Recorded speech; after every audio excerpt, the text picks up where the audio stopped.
Good morning, sir. Good morning. Alright, so it's 09:43 hours on Sunday, July 5th, 2015. What the fuck happened to this? I don't know. People mess with my mojo. It was a helicopter. It was a helicopter. So, So, tell them your story. This is the official Harvey Points exit video. it is. Okay. What do you want to know? Your thoughts. My thoughts. Tell them what you did. Tell them your story. Like, how did this all begin? Shit. How did it all begin? My trip here or my involvement in the group? Both. Both. Okay. Just give people some background. Okay, fair enough. So my involvement in the geek group eventually started from the Volcano e-cig videos. I was looking around on the internet for some information because I had a friend in my life that was smoking. I thought, there's got to be a way that I can, resolve this. This is bullshit. And I started seeing some of the e-cig stuff. Cruised around until I found some of the, I think it was a couple of teardown videos. You were doing some USB pass-throughs and shit like that with Paul. Back with the old red set. Oh, Cayenne Mountain days. That's a while ago. Started watching those ones and just, these people are fucking nuts.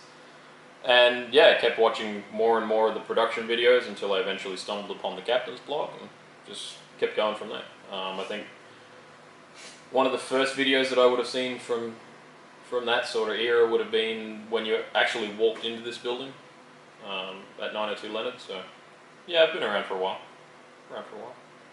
It was probably, maybe 6 months before I actually contacted you, and that was during the era when everyone was sending in a heap of flags. We were getting a fuck ton of flags and viewer mail. That was before viewer mail was a thing.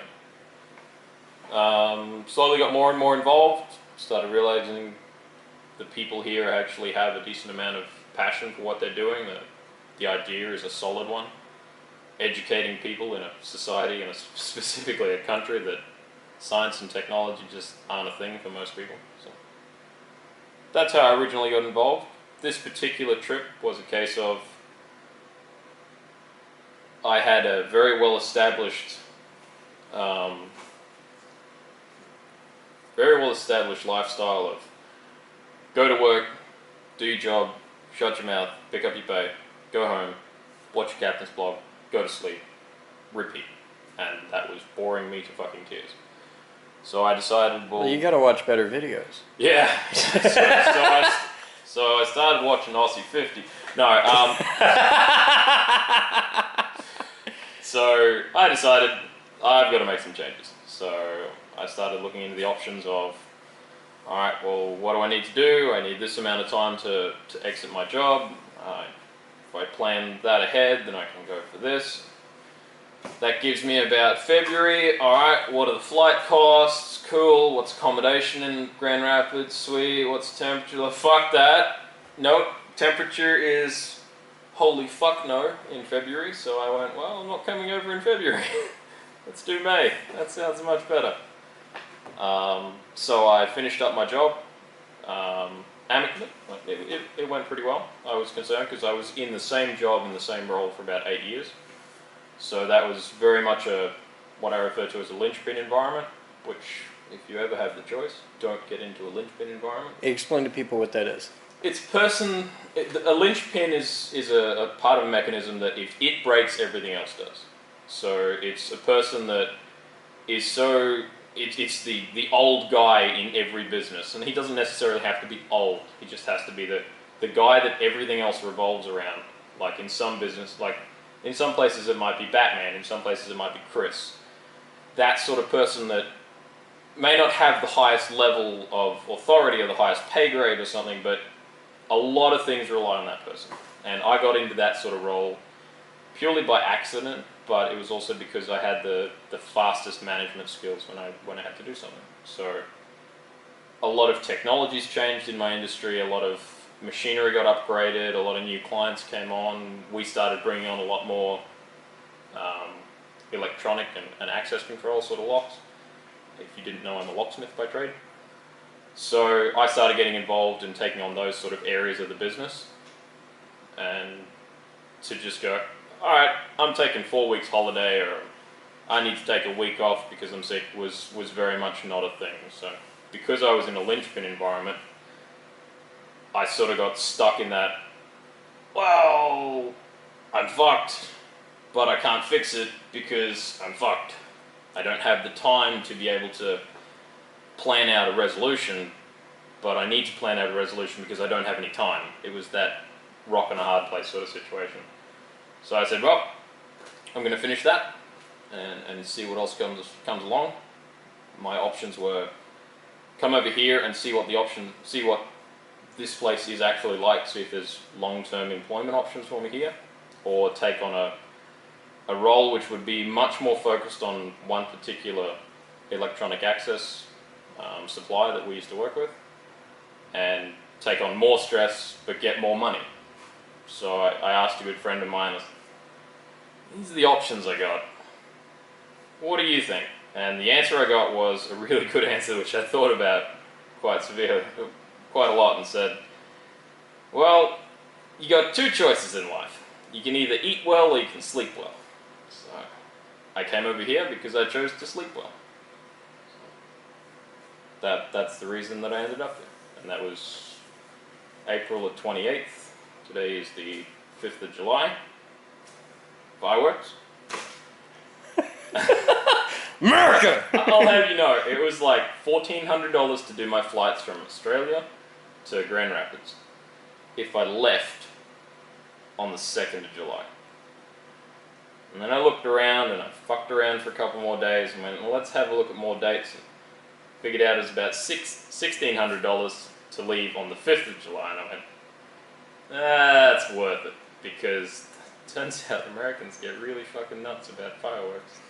This whole freedom thing. Fucking traitors.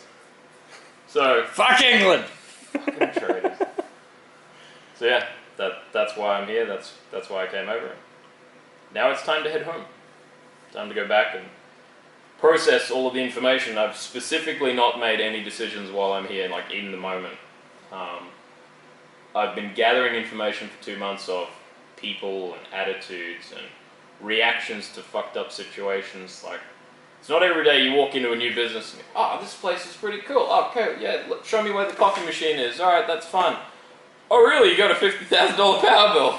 Oh, okay. Cool. What do we do? No, that's not a common thing, and that was interesting to watch the reactions and the way that staff handled that and the way that the management handled that. So it's been 2 months of data gathering and just storing information. So now, what are some of the things that you've seen and learned while you were here? fuck. Because you're bringing a really cool perspective to this, and this is why I do the exit interviews with people when they come and visit, because I want to share that perspective with the world, because there's other people in the exact same boat as you, where they want to explore, hey, should I go to the Geek Group for a while, check this out, do I have something to offer, could this make my life better? Yep. Do I want to join the fucking cult? So join the cult. Join the cult. You didn't need that extra hand anyway. Just they'll make you sign away a hand if you leave. They cut the arm off. It's fine. One of the things that I've noticed coming from the other side, the other side of the IRC, the other side of the blogs, other side of the planet. Other side of the planet. Yeah. One of the things I've noticed is a lot of people will consistently go, and I've noticed the thoughts in my own head when you go, hey, whatever happened to the big project, like the big fuck off glass iris? You know, that was going to be. It's in a laser lab. Yeah, or what happened? Whatever happened with X, Y, Z? I got a question just last night from the IRC. Hey, how'd you go? Like, you've been there for 2 months. How'd you go with all the door locks and stuff? And one of the things I realized is shit costs money. There's usually a lot of effort involved in things. Like, the reason the Lotus is still sitting in the VSL is because there's a lot of effort involved in it. And most of the core staff here, it's running on a skeleton crew at the moment. Most of the core staff here don't have time to just work on projects. Those sort of things exist as a case of, if a member wants to come in and play with an electric car, this is a perfect opportunity. It's like providing the Haas machines or any of the other tooling.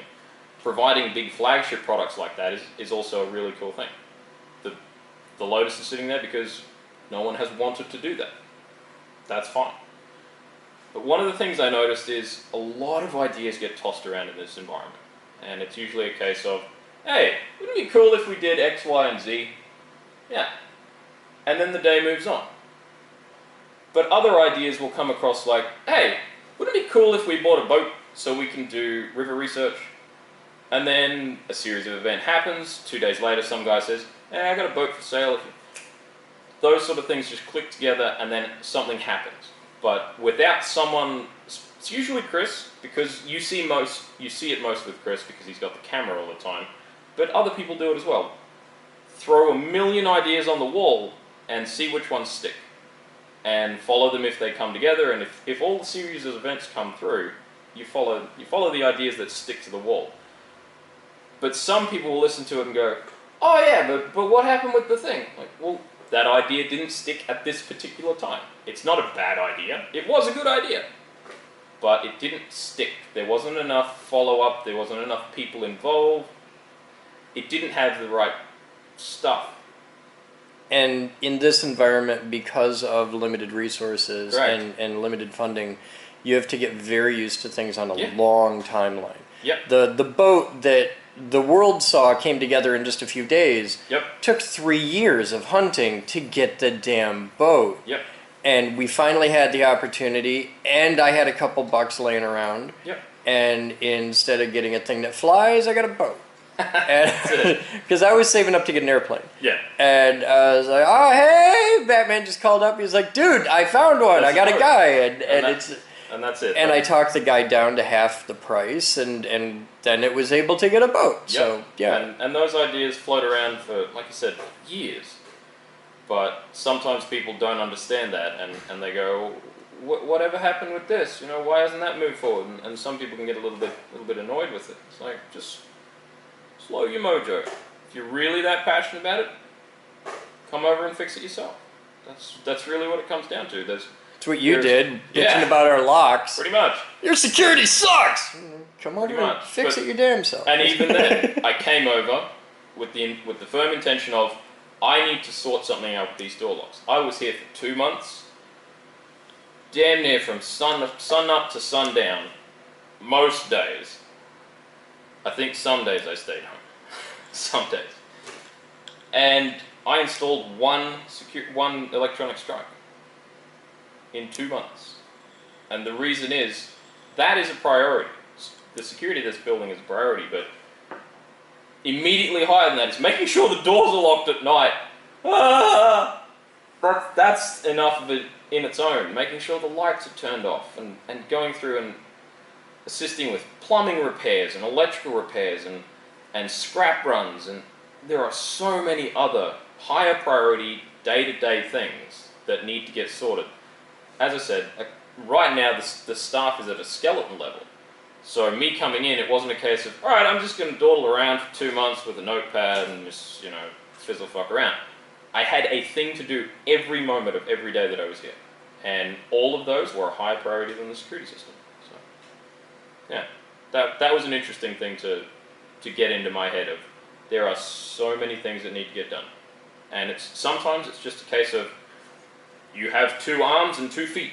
Assist with moving this thing from here to there. And you're smarter than the average dog. You now assist rearranging this room and so forth.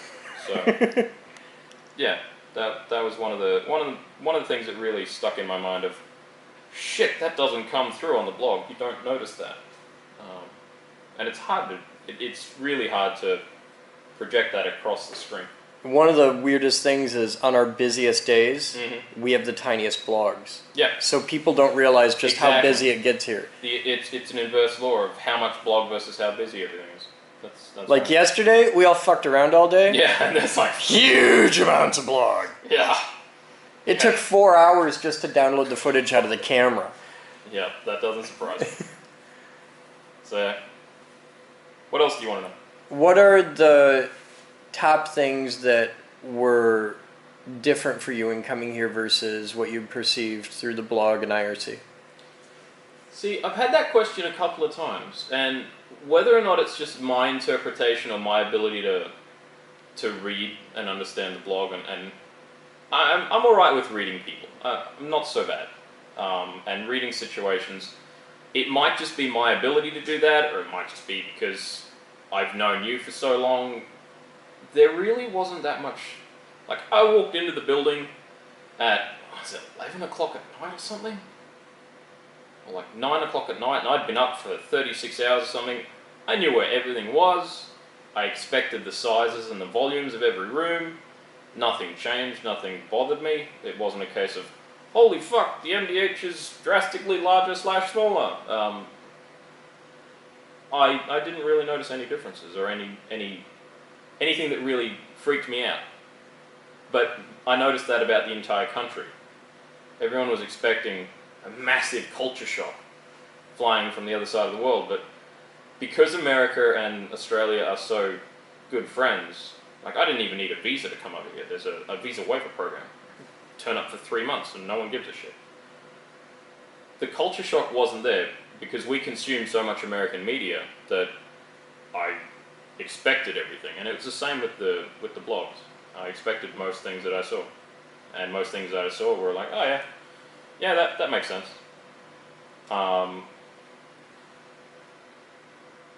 Like, some people will say in these sort of exit interviews, like, fuck, they really do live on a shoestring budget in the lab. It's like, yeah, that's true, but I understood that because I've heard it so many times. So when you actually look at things and go, fuck, the operating budget for this place existing is really fucking narrow. I expected it, and I knew that was the case. So, yeah. What else you got for me? What would you say to people who are considering coming here? Figure out what you can offer. Don't just turn up with the idea of, hey, I'm going to hang out and do the thing. You can do that, but you come in as a member. If you want to come in as a staff member, figure out how you can assist. If you want to come in as a member and assist as well, fucking more power to you. If you want to come in and just say, I'm here, I have 2 hands and 2 feet, that's a really good start. I came here with the intention of using my industry knowledge and my history and my abilities in locksmithing to assist with the mechanical security here. I have learnt a million other things and had to use my locksmithing ability twice. And that was when I went up to the local hardware store and grabbed a couple of keys, because I used their key machine. Well, the guy I saw do it once ran the key backwards, and I was like, I ain't letting him do that. He ran the machine backwards. I ain't letting him do that. So, in the 2 months that I turned up and said, hey, what can I do? Every day I had a specific role, and that changed on a half-hour by half-hour basis. If you're interested in turning up and just learning a shitload of stuff, don't come in as an audio intern or a CNC intern. Don't come in as a specific department unless that's what you're really interested in. Just turn up and say, what can I do? How can I help? Because you get shifted around all sorts of departments. I was assisting with a recording studio, I was assisting with Batman in the tool room, we were working in the wood shop, I was playing around with KC and working out stuff with auto-locking drill chucks. Anything and everything. I've pretty much worked in every department here. Apart from maybe art, but it's because art people are weird. No, I have actually worked in the art department.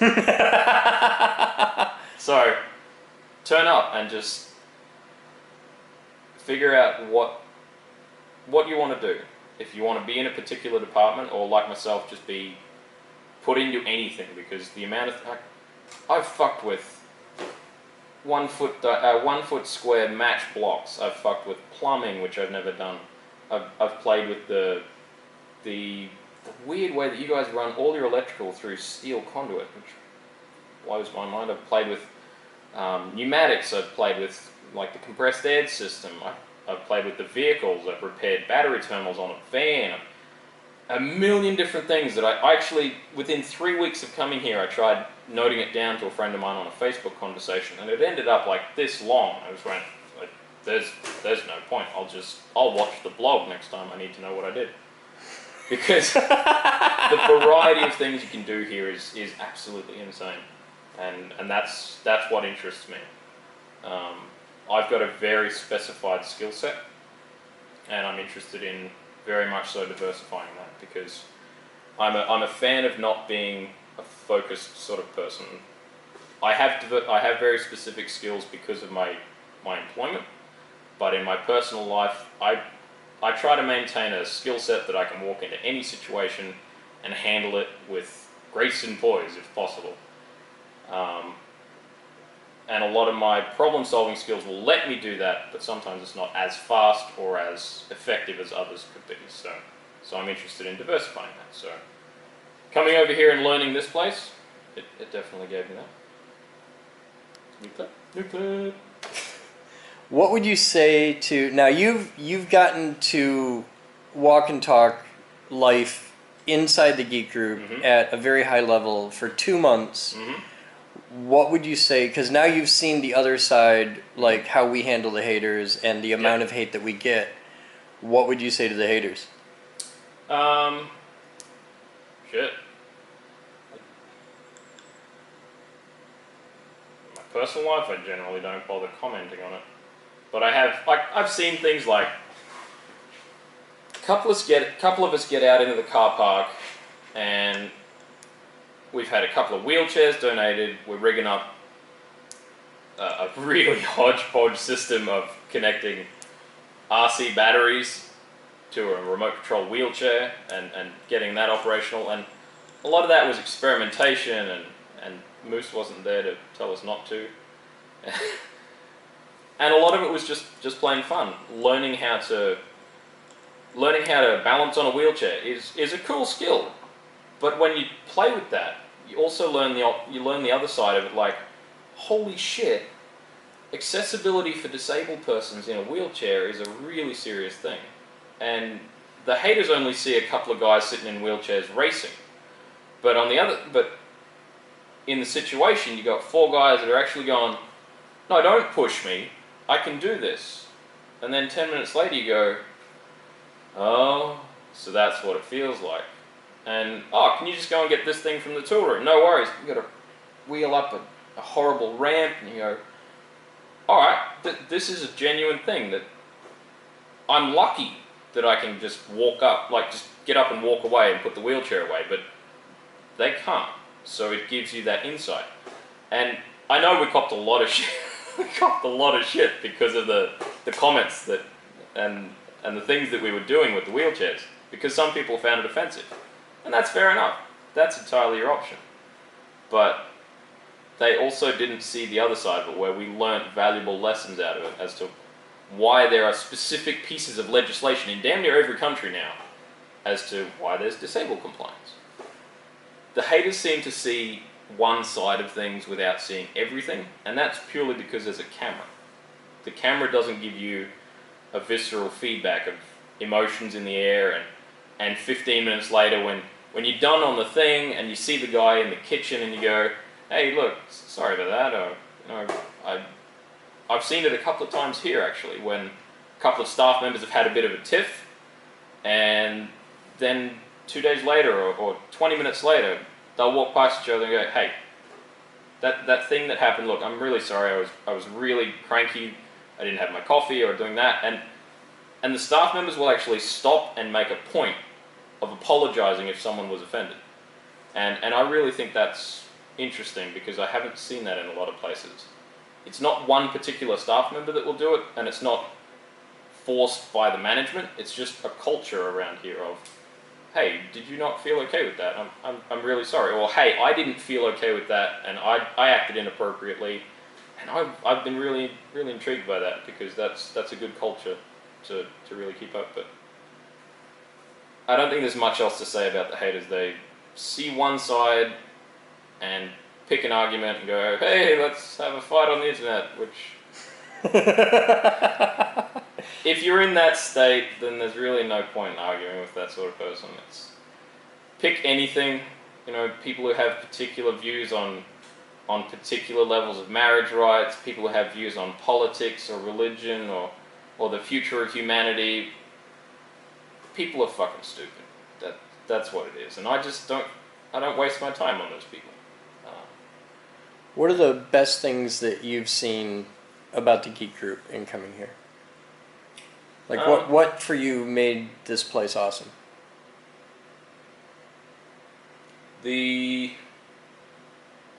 I'm very used to walking into a workplace and not knowing what the hell I'm going to do in the day, so that wasn't as much of a shock for me. But I'm not used to walking into a workplace and coming out that afternoon and going, holy shit, I just learned a completely new skill set that I knew nothing about. And sometimes that's sitting down and listening to someone and going, alright, well, show me what you're doing. Sometimes it's, you have to do this thing. You're the one who's doing it. Fuck! Okay.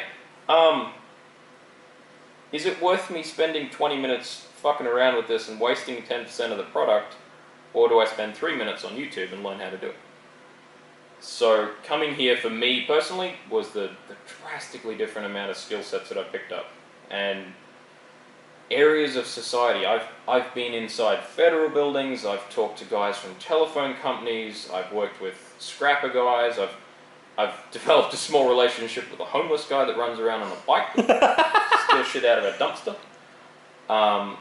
A completely different and massively wide, like, bearing in mind that I worked in a country town, like in a country area, bordering off of a city, that we were the only locksmith.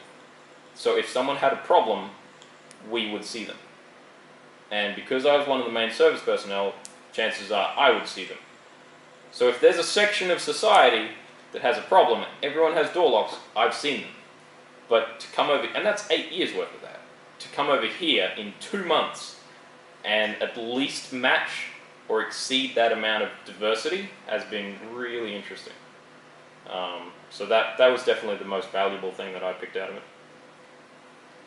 What are the worst things about the Geek Group?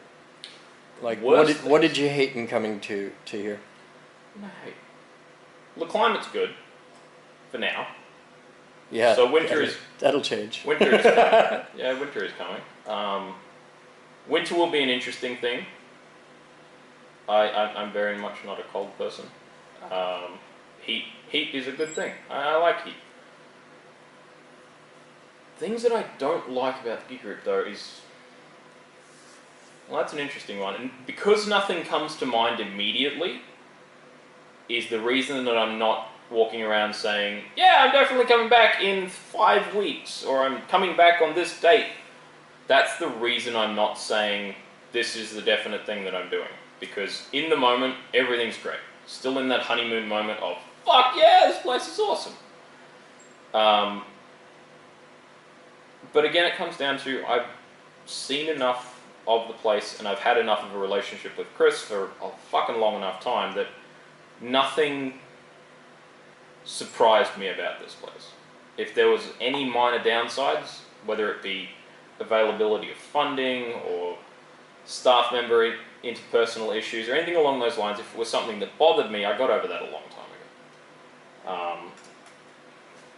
There's not really much that I could really prop out and say, this really fucking bugs me. And that could be because I'm not noticing it, could be because I haven't had time to process it, or it could simply be that the way things are run here and the way things are done and the people that work here are people that I'm interested in. That could be the simplest option. What else do you want to say to people? I don't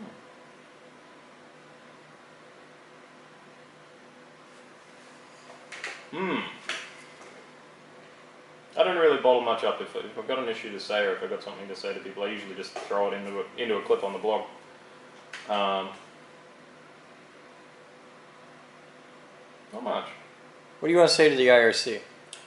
IRC? There's a lot of people there that would kill to have your level of access to the group right now. It's true. Develop a rapport. Like, I came into the group and to Chris without any motive, without any intention. My personal life is based around the concept of honesty. If I've got a problem with something, I bring it up. If I really enjoy something, I mention it to someone. If I like the way that someone does something, I tell them. I very quickly learned at a young age that lying or being deceptive or maintaining a facade about anything is just, it's wasting time. I don't have enough time to maintain facades with everyone. So, because I talk to a lot of people, I have relationships with a lot of people, whether it's the guy that walks in and gets a key cut and expects you to fucking remember him 6 months later, or someone that you're working with day in, day out for 8 years. I don't have the amount of capacity in my head to maintain facades and different lies with all of those people. Some people may see different sides of my personality, but it's just how it is. So when I came into the group, everything was honest. If you want to know something about me, go for it. If you want to do a background history check on me, go for it. Here's all my details. What can I help you fill out? To get that sort of access requires that amount of transparency. And that's why I identify really well with the way that the geek group's set up. It's the transparency involved. I look at that and I go, well, that's cool. It's essentially a case of, you show me yours, I'll show you mine. Because that's the way that I run.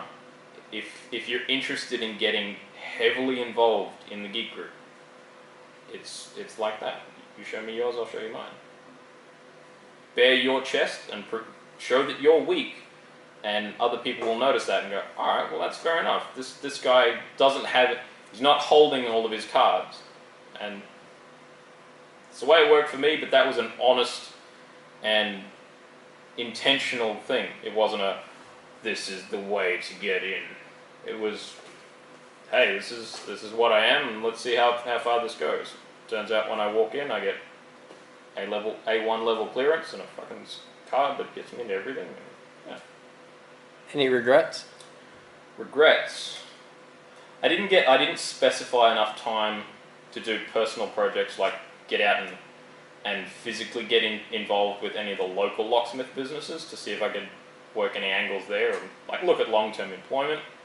But that was just because other things became priorities. And knowing that, like looking at things and going, this is a much higher priority, I can do that later. Not a regret. But that's something that I go, I should have done that. But it'll be done by email and some international phone calls and stuff like that. How do you know if it's too hot? There's a little thermometer thing that comes up on the screen, so it's like, okay, down the bottom there's like 1/30 and some other little numbers and stuff. Yeah. What happens when those are flashing? What does that mean? I mean, usually it's too fucking dark and it can't compute. Like last night with the fireworks, they were flashing a lot. Yeah, it was too dark. Okay. But if in the top middle of the screen there's a little orange thermometer, yep, that means you've just shot 3 clips in the fucking blog and I need to chill a bit. I'm too hot. And yeah, now you know. Nothing. So what else you want to tell people? I don't know. So one of the interesting things that I noticed, which we were just talking about when we were waiting for the camera to cool down, because I come from the other side of the planet, my time zone is 14 hours off. I think the only other person that's closer to 12 is probably Mark, Admin Mark. Yeah. He was we got a few Aussie members. Yeah, but he was in Perth, which is, if you go, I think it's about 70 kilometres offshore of Perth. You're exactly opposite Grand Rapids, so he's pretty much close. So I didn't travel as far as he did, but because my time zone's 14 hours off, I'll get up in the morning and everyone back home is going to sleep. So get up. Before you take a shower or anything, everyone's like, hey, how you doing? Oh, cool, good night. I can spend 2 hours talking to people because that's the way that I do it. But now it's morning for me. So you get up and everyone's going to sleep. Okay, no worries. Have a bit of a chat. Go through your whole day and then get to the end of the day when you're just going down that sleepy curve, like, alright, cool, time to chill, time to relax, everything's sorted. And everyone's awake. Hey, how you doing? You want to talk? No, go the fuck away. So that's been an interesting thing that I didn't really think about before coming here. Work out what your time zones are and make sure that it's not going to fuck with people, because some people back home have been having issues with that time zone. I actually have one friend of mine, really close friend of mine, who matched my sleep cycle because she can. She's like, all right, fuck it. You're 14 hours out, so I'm going to sleep during the day and be awake at night. Okay, that's cool. That's cool. Because then we're both in the wake up stage, like, hey, how's your day going? And both have the same sleep cycle. So that was interesting. But yeah, it's been interesting. It's been an enjoyable experience. If worse comes to worse, and I get home and I work out my fucking mum's got cancer or something, and I can't come back here for a year or so, it was worth it in and of itself. As a standalone trip for 2 months, even as a once in a lifetime, screw going to the slopes in New Zealand or something, come here, spend the time. It's affordability in America is not too bad. Like the place that I'm staying up on, there's like an America's Best Inn. I think it's up on 3 Mile. I think that's the road area. Yeah, it's 3 Mile. Alpine and 3 Mile. It's like $50-$60 a day. It's really not that bad. And if you compare that with any other holiday, it's fucking affordable. Unless you're going to Bali. You should have gone to Bali.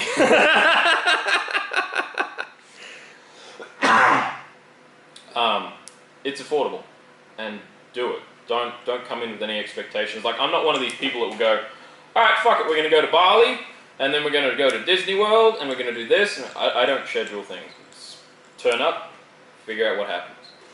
I've been in a tunnel that is like 1.2 miles long that has steam pipes this big. And if I'd planned out my trip, I never would have gone there, because I wouldn't have had time. Yeah, you and I got to do a fair bit of urbex. So having that flexibility was one of the core reasons, like core focuses of being here. Of, fuck yeah, let's go. Hey, you want to do this? Fuck yeah, let's go. So coming over here for any length of time, whether it's a thing that you want to come over and make it a long-term thing like myself, or whether you just want to pick up and go for a holiday, it's worth coming here to volunteer. And I can see why so many people come through the door here from the local area, and people like myself fly across the world, because it's worth it. Regardless of how long you can get over here for, or what you're interested in, it's worth just turning up. Because if you show up with a passionate motivation to do something and to learn, you're going to be given so many more opportunities than you could ever think of. Well, thank you for coming, sir. Not a problem. All right. That's it. That's it. All right. Jesus, that is a fucked up grip. Okay, You get used to it. So there's a chance that this may end up horrible, but I thought I'd fuck with Chris, and I thought I would flip the camera around on him and see if I could ask him some questions, and not do an exit interview, but do a fuck you got to stay here interview. So I'm going to Bali. I hear it's going to Bali. So I get to flip the camera around on you and ask you some questions. See, this is a trip because you're not just like a staffer here or anything. You and I are actually close personal friends. Yeah. So you actually have dirt on me. You actually know shit. And I'm like, oh, this is... Yeah. Alright, this ain't an interview with some dipshit reporter or something. You actually know shit. That ain't coming off, man. And the rule's the same. You can ask me absolutely anything you want. Yep. So, I'm just gonna get comfortable. Yeah, this is Sunday fucking morning. I'm in jeans and a t-shirt, and I don't give a shit. And yeah, I may have to leave soon, but we'll try and make this suitable. Oh shit, yeah. Yeah. Okay. I don't know when my pickup is, so. Alright, yep. well, they'll find us. Yeah. Let me make sure Just we're not make getting messaged. Fucking all the messages. Alright, I think we're cool. Okay. So one of the first Q&As that I sat down on, I posed you a question that you had to think about because no one had ever asked you that. The question was, if you were to have major fucking brain surgery or something, and you were put out of action for a short time or even an indefinite amount of time, how would the place react to it, and how would it sustain itself? And what was your answer? Well, the cool thing is, you actually know the answer to that because you've experienced it. You and I got a phone call. Yep. And you know, Mom's fucked, we gotta go. Yep. And you were the guy I grabbed. It was like, hey, you wanna go? And so we were gone. Like, start of the day, gone. Yep. And the whole lab instantly went into autopilot. And everything's fine. Yep. For things like that, short term, a day, it's autopilot. Moose can handle shit, Batman can handle shit, it's fine. For longer term things, there is a plan, there is an order of succession. And because we had to work out, because you're not the first person to come along and say, hey, you play with really dangerous shit. Yep. Like street luging, high voltage, rock climbing, lots of guns, lots of explosions, and yeah. And this place kind of counts on you. And at that time, it did. There was a time when there was no distinction between me and the geek group. I was the geek group for entirely too fucking long. And now, I'm really happy about the fact that I've put so much work into getting my brain into that lens that everybody knows it isn't, well, what would Chris do? They know what I would do. They know what I would want. And if I get hit by a fucking bus tomorrow, it's going to be okay. It's going to suck for a little while, but it's going to be okay. And we don't have nearly as big a staff as we need, but the staff that we have has the ability to handle anything. So it'll be alright. That was just one of the questions that I had. Because, as I said, coming from a linchpin environment myself, I immediately identified it and went, this is not a good situation. Is there a plan? Because if not, I'm going to be talking. But the situation is as good as it can be now. And it's at a point where if I got hit by a bus tomorrow, the geek group will be fine. This company isn't going anywhere. Excellent. Excellent. In fact, if you ask several people, they'd probably say it'd be way better if you get rid of that cock Boden because he's a couple of people that'd drive the bus. Excuse me while I just die of fucking syphilis or something over here. I told you, take the pills. Take the pills? You gotta aim that because you're shooting over here now. No, it's good. I'm getting the foot. Oh. It's my fucking board table! I just don't see this one just propped up here. Alright, shit, what else do I want to bug you about? Oh, I'm just waiting because the level of shit that you could bring upon me at this point. Because that whole policy of you can ask anything you want, I'll answer it on camera. Fuck, I'm gonna regret this. Just be warned, you give me too much shit, I'll tell people about dick bite. I know. Fucking, there will be pictures of that on the internet. I have no doubt there already is. Don't even ask. Don't even ask. You really don't want to know. Dick bite!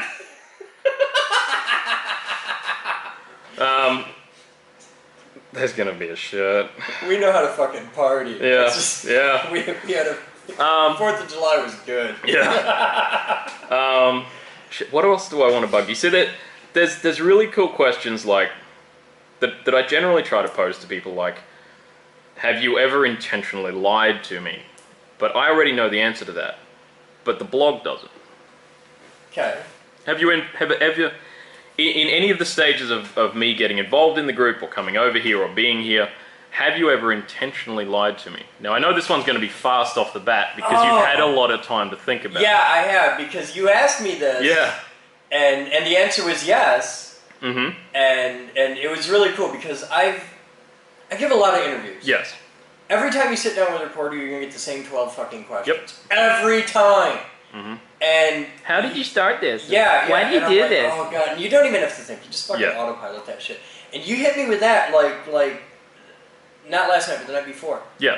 And I was like, wow, that is the most elegant, awesome question ever. And my initial reaction to it was, well, yeah, but fuck. And I had to like think. I was like, I'm sure I have because everybody lies. It's social lubricant. Yeah. Yep. But I couldn't figure like I know I've lied to you, but fucking where? Yep. And I went to bed and I woke up the next day and I had that drowsy, when you're the total fucking zen where you're not really conscious and you can just your brain will grab something and latch onto it and just turn it around, and it was awesome. And that was my thing, and I just thought about that, and I was like, yes, I have 4 times. And all of them were situations where it wasn't something I wanted to deceive you about, but it was a thing where I'm entrusted with somebody else's secret, and I don't have the authority to tell you that. And it was really cool to explore that, and that was neat. Yeah. And do I lie to like the blog? Absolutely. Absolutely. Yep. Because there's things in this building that I'm not allowed to talk about. Exactly. And it isn't, and I count this not so much as a thing of, I have a 10-foot penis of a golden god. It's not that kind of lie. It's like the camera won't go in that room that day. Yes. We'll avoid this thing, or we have a radio code for this thing, or stuff like that.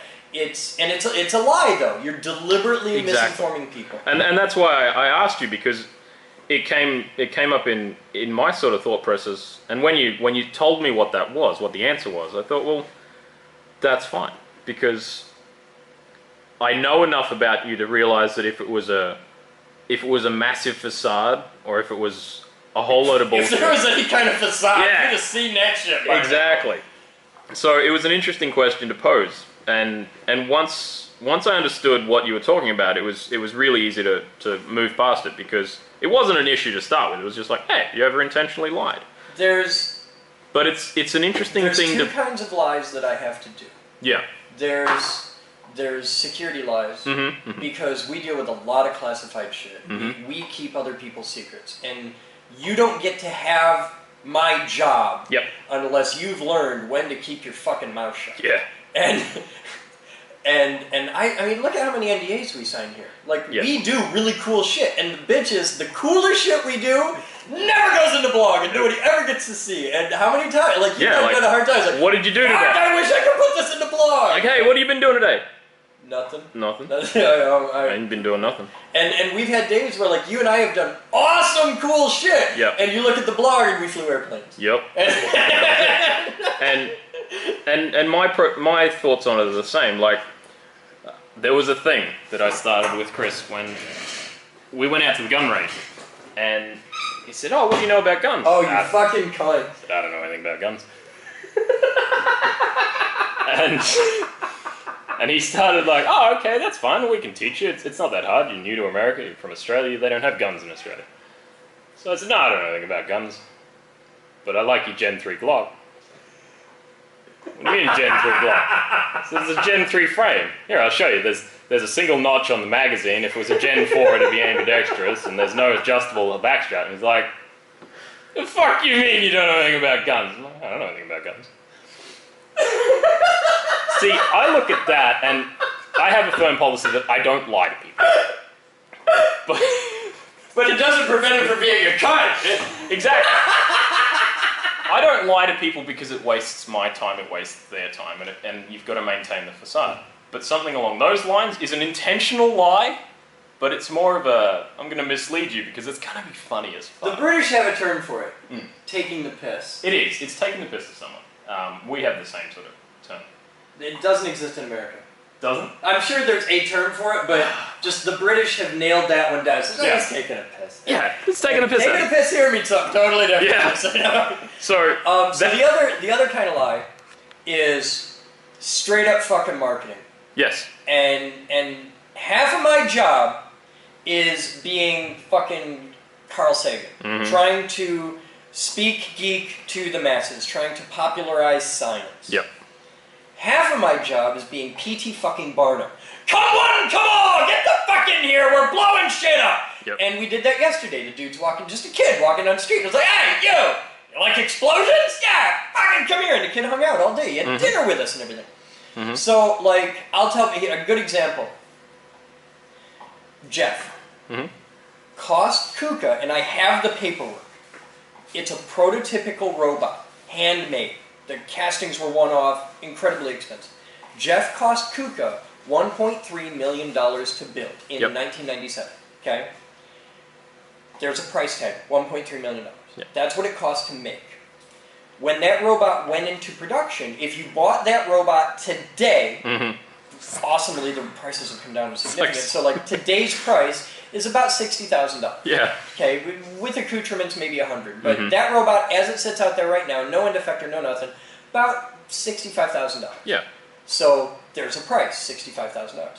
If I took that robot off the floor right now, threw it in the back of the truck, and went to fucking Padnos, it's worth about $5,000.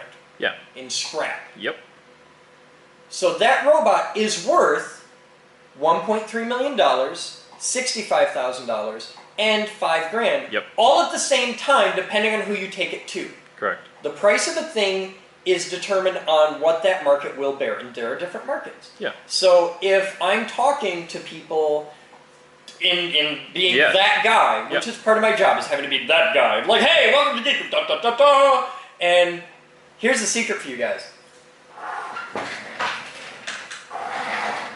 I fucking hate that guy. With the passion of 1,000 suns. I hate that guy. I hate having to be that guy. It ain't me. Because I am not an extrovert. As Harvey will attest to great detail. The minute the show's over, the minute the crowds are gone, I go and hide in my fucking office and just be like, I hate the world, I hate the world. And but there's those three numbers. And it's not a lie, it's a true number. I can back it up, I can cite sources, yes. But there is nowhere on earth you could sell that robot for $1.3 million. That's right. If you're marketing, if you're doing that, that's a $1.2 million robot. Yeah. And that extrapolates out to a million things. The Fuser is not capable of fast neutron emission. It's designed not to be. We can make one that is, it's easy. But that one isn't. But when I'm giving the spiel, it's a tabletop nuclear reactor. It is, it really is. But it's not. And the haters jump on me, that's a fucking lie! It's not, shut up, you're a cunt. But it's captivating people, it's marketing. Yeah. It's straight up fucking marketing. Now 20% more better! And it's... It a lot of it, I've noticed, comes from your history as a conjurer and a magician. Yeah. It's the same it's process. Showmanship. It's showmanship. It's the same process. And that's why I posed that question to you, because I thought, well, this one's going to make him fucking think. It was great. I loved it. I loved it. I'm getting. You have to go. I'm getting secret little messages to tell me that I have to go for a plane. Right. So there's your Boden interview. You guys have fun. I'm Chris Bowden, and that's today's Captain's Blog, courtesy of Harvey. That guy. Bye.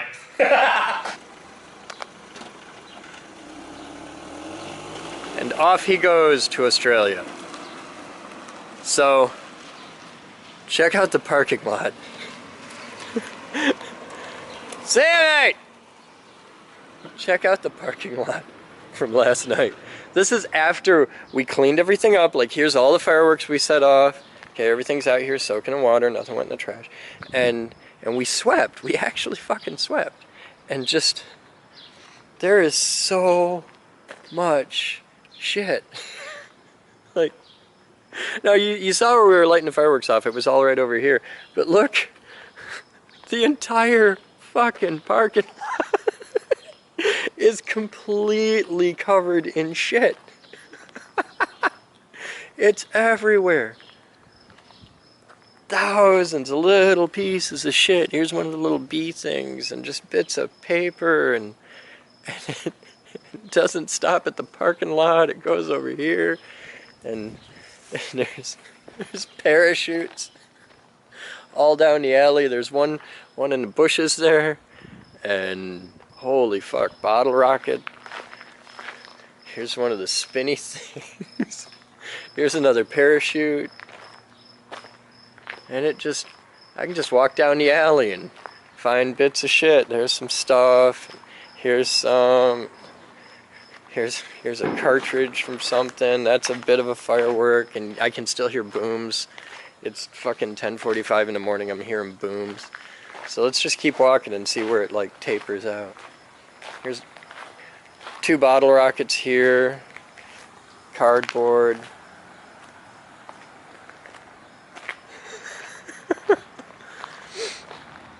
Oh my God, we made a mess. And the whole neighborhood was under a thick haze last night. Like, last night the entire west side looked like Syria. It was just hot. So I think Monday we're going to be coming out doing some yard work. So this is, and I know these are ours, so that I'm going to say that's the limit of our extent was out here. The wind was tracking this way, but only barely. It was really, really calm last night. So we're going to be out here cleaning shit up tomorrow. Today is recovery day. Bottle rocket, bottle rocket, bottle rocket, bottle rocket, bottle rocket, bottle rocket, bottle rocket, bottle rocket. Fuck. Good thing is they empty the dumpster tomorrow, so that'll be cool. I don't even know what the fuck that is. Oh, that's a top off a mortar tube. Parachute hanging on the side of the building. I'm surprised that made the night. And we left a grill outside. I'm happy it's still here. So yeah, there's our parking lot.